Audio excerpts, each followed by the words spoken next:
everyone. Avinash has really made our job easy by covering most of the topics which we are going to discuss today in this panel. I am Ajay Uppal from AECOM. AECOM is into infrastructure consulting, helping various government and private sector clients in designing and providing engineering support for their civil infrastructure projects globally. We have got 3 GBS centers globally, one in Manila, one in Bucharest, and in Bangalore. I played dual role. I had service management globally for all these centers and also had India center. In India, we have a strength of 300 employees currently, primarily focusing on HR, finance, and IT functions from GPS. So today, we are going to discuss GCC satellites to co-leaders by 2030, and we have got distinguished panel. Originally, GCCs were initiated as cost centers and cost arbitrage centers, but over the long period of time, we have transformed from cost centers to delivering values for the organization, where we have started owning platform, products, and also enabling strategic decision-making for global companies. However, all these GCCs in India are aspiring to take that co-leadership space and be a co-leader for these global enterprises, whereby they can add values beyond cost.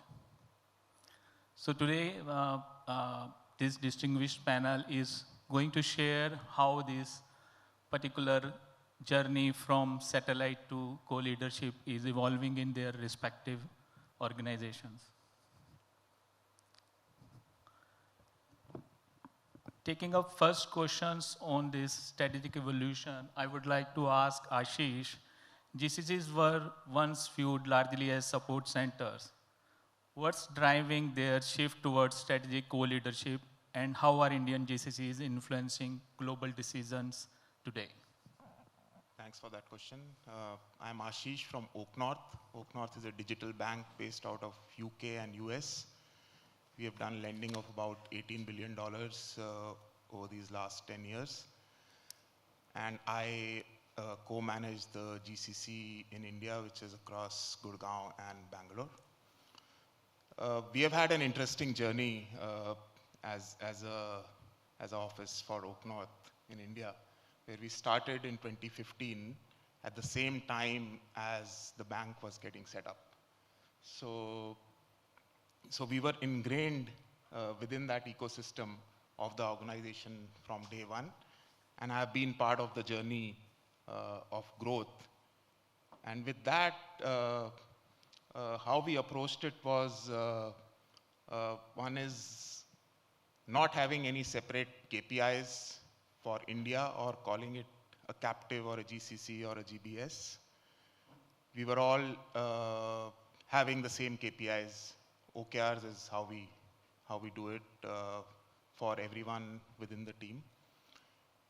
What that did was that everyone was aligned towards the end goals of the organization and was contributing towards achieving those goals, keeping customers in mind. So with that, we have been able to do multiple innovations from India, from this setup.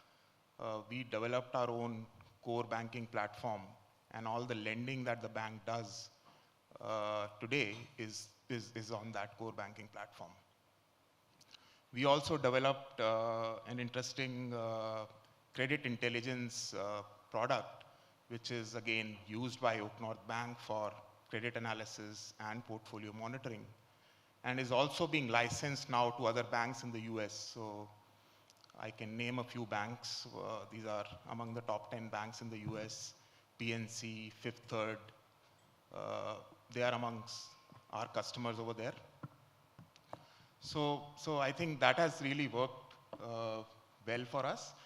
And to enable that, of course, we had to take a lot of proactive steps in grooming the team in the right way, ensuring that the team has the right mindset to be able to work collaboratively across different geographies, right? So ensuring that there is no fear of failure, people are able to do experiments, aligning with the end objectives of the organization and of the customers. That has led to us achieving these objectives pretty well, where teams are not owning tasks, they are owning outcomes, and some of them are even defining what outcomes does the organization need to evolve going forward. Very well covered that from meeting SLA metrics of KPI, we are now focused on delivering objective and key results for the organization which are in the minds of customers. So I will move to Deepak now. Deepak, to realize this 2030 co-leadership vision of delivering customers objective and key results, what should enterprise level capabilities we need to build in GCCs in India? Thank you, Ajay. Hi everyone, this is Deepak Malkani. I represent AkzoNobel. We are one of the largest paints and coatings company in the world, owning brands like Dulux, Interpon, Sikkens, etc.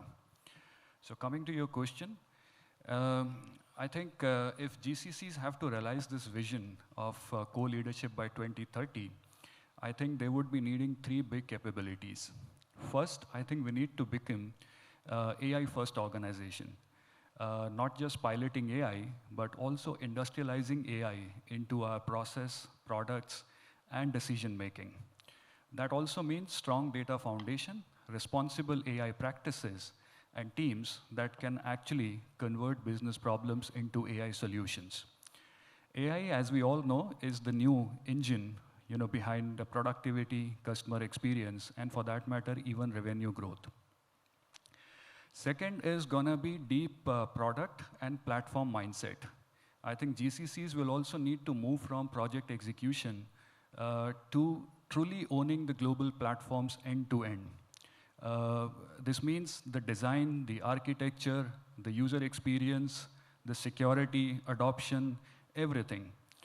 And then with that, GCC also needs to start thinking from the perspective of roadmaps and outcomes rather than worrying about the delivery timelines.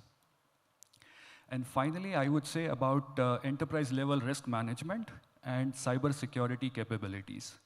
If GCCs want to own the P&L impacting functions, it must also own the risk. Whether it is cyber, whether it is compliance, resilience, data privacy, everything should become part of our leadership responsibility and not just the transactional responsibility.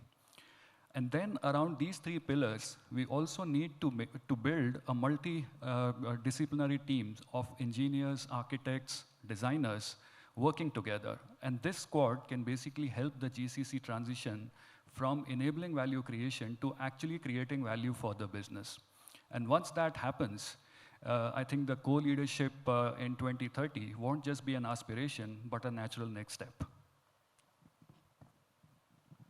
Very well covered that we need to move from global capability center to taking the global accountability by developing AI end-to-end process metric ownership, as well as developing and managing the risk management policies for the organizations.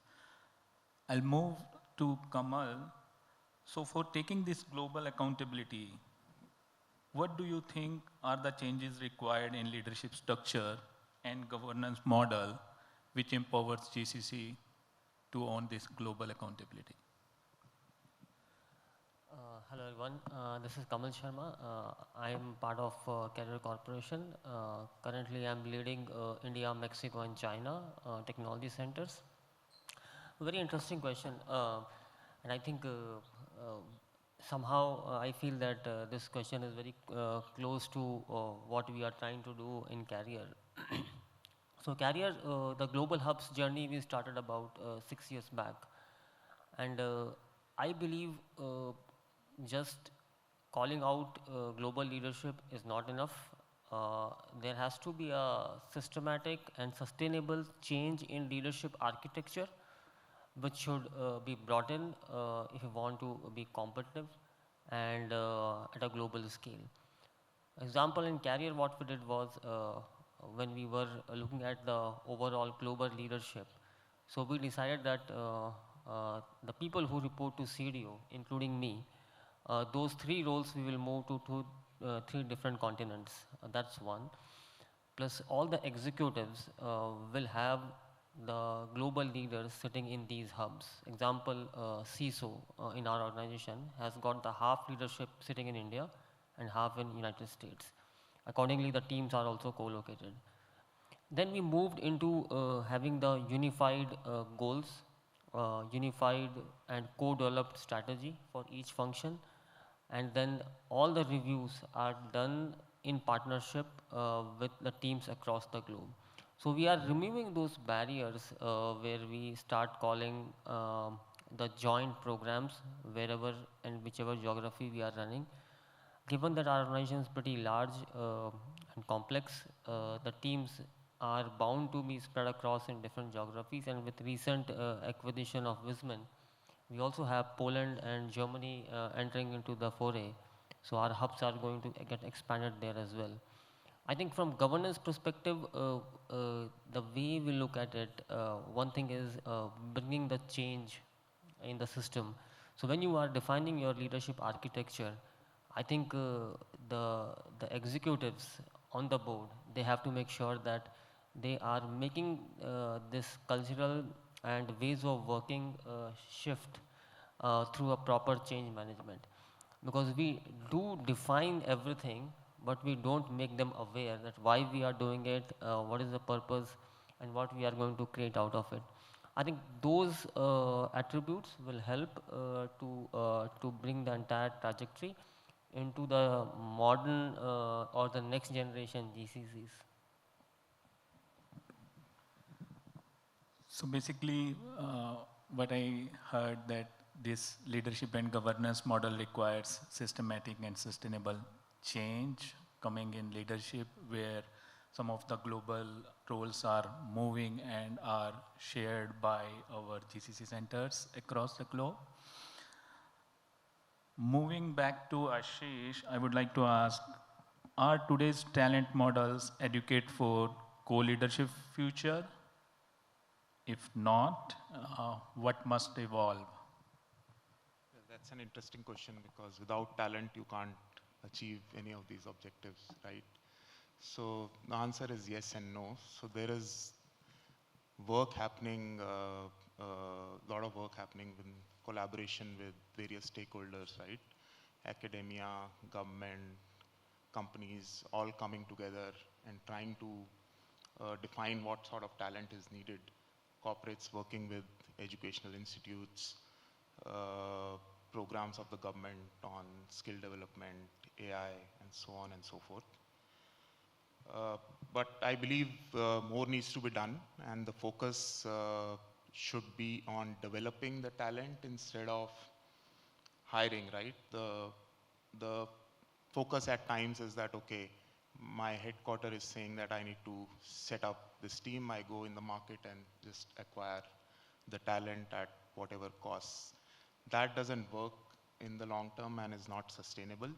So I think there are two parts to it. One is more work needs to happen in collaboration with various educational institutes, so that the talent has the right mindset to take ownership, to work in a global setup, and to drive that innovation.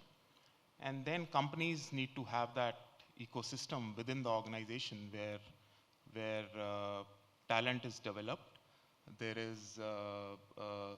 are right opportunities that are being given to the talent. There is right exposure that is given to the talent by doing one thing that we do in Oak North is have a rotational program where somebody from our office is always working out of other countries, and somebody from our offices in UK and US is also here with us working with the teams. That just creates a very different culture, and you are able to understand each other in much better way and bridge that cultural gap. Then it's about giving the right tools and techniques and technology to the teams for them to drive innovation. We have a partnership with OpenAI where everyone has access to enterprise grade AI tools, and is almost everyone in the organization is now using those tools to their in their day-to-day work, and are also able to innovate and create agents that are leading to very positive impact for our customers and for our internal teams. So those are the things I would say that we should focus on. One is external, how do we develop with the educational institutes the right curriculum, the right grooming for the employees who join from those campuses, and focusing internally on organizations and creating that ecosystem within the company to develop the talent. So upskilling the global leadership skills by developing some leadership training programs internally, as well as tying up with the academia for those institutes is maybe required for GCCs to upskill themselves. More of that is required. Yeah. Yeah. So Deepak, I would like to ask, what are the key enablers for GCCs to embed themselves into global strategy and co-create value with HQ beyond cost? Yeah, good question, Ajay. And I think in terms of creating value with the HQ, I think in my mind there are three very important enablers. First one would be about early involvement. We need to get involved with HQ at the time when the strategy is being framed, not when it is the time to execute that strategy. Many a times we keep hearing that HQ doesn't want to, involve GCCs into framing that strategy, but my personal experience has been very different. And I can share a very small story or an example. Our global CFO was visiting our Pune center, and we had organized a talent lunch with about 20 team leads with him. Towards the end of that lunch session, he asked all of them if he could be of any help to them. And one team lead who was managing the Salesforce incentive, we call it SFI, process, he stood up and said, can we please get a seat on the steering committee which designs the incentive plans? CFO was extremely happy to hear that comment, and upon his return to Amsterdam, immediately after that he ensured that we got a seat on that table. It was as easy as that. I think we need to simply ask for it, and I'm sure in most cases we will simply get that. So that's very important. Second, I would say, is about having shared KPIs and shared accountability. When HQ and GCCs have shared KPIs, shared accountability, it forces collaboration. It removes us versus them kind of a debate and allow them to function as one global team trying to drive one global outcome, one business outcome. And finally, alongside that, third is gonna be building trust through transparency. And that is true for both the teams. I think we should be open to share information freely without any barriers. Whether it is customer insights, data insights, any kind of risk that we anticipate, mitigations, financial priorities, all of that should be shared freely. And when information starts flowing freely, it provides sort of a platform for India GCCs to be able to add much more value to the business rather than just being on the back foot of it. So I think in my mind, these three are very important enablers that can help transition GCCs from being an execution engine to actually being a true business partners. Very well captured that we should be asking for seed, be assertive, and improving collaboration by bringing trust and transparency. Kamal, I would like to ask you, as GCC move forward for this co-leadership vision, how should success benchmark evolve for these GCCs? I think Definitely, the persona is changing big time, right? And I think also in many organizations, what I'm hearing and seeing these days is the cost arbitrage, the topic is moving away. Because see, we need to understand this, and it's a smart move. Whenever the boards and the organizations, if they want to invest on any geography or any competency and capability build out, they want to get best out of it. And I think that's where I feel that from the traditional ones like cost saving, SLAs, FT hires, we should shift to different, because these are like basic hygiene. Like when you are running a talent organization, I think that's a basic. I think we should move to more towards impact, influence, and IP, which will help us to carve out the larger impact and build out the broader capability, credibility in the organization. I also believe that with the surge in deep tech, the way we are using specifically the AI and the data products, it is also taking us to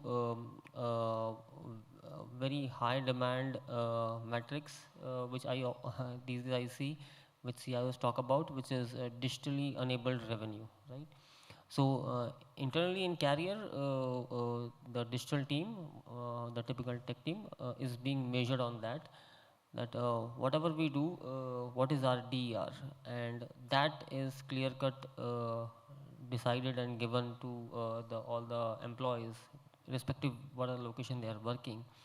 The other thing which I also look at is how your organization function and employ is AI ready, right? Because the shift is happening, there's a huge expectation and I will not call it pressure, but yeah, expectation from the boards that deliver the large portfolio on AI side. So I think the entire, for example, this year's goals, what I was looking at them, I mean, most of them were like either powered or like pushed by the AI expectations. So I think accordingly the metrics will also change. We are also revisiting our goals for the centers, that how do we bring the AI element into these and like define the metrics surrounding that. So that's how I look at it. The more focus will be on impact, influence and IP, that will help us to achieve DER, and which makes us more relevant. So from AI adoption to driving digitally enabled revenue are the key benchmarks which your company is setting into.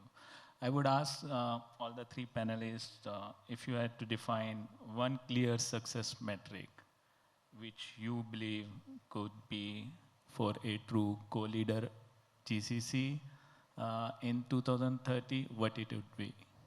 So we can start from Ashish. I would say be part of the leadership team of the organization and contribute in defining the goals of the organization so that you are fully integrated in the ecosystem. Yeah, I think if it is one metric, I would say contribution to the overall strategy of the organization. I would say it should be strategic influence. All the three are primarily more focused on empowered leadership and strategic influence, which we will make to our global enterprise. So thank you for these insights. So I'll open the floor for any questions from audience.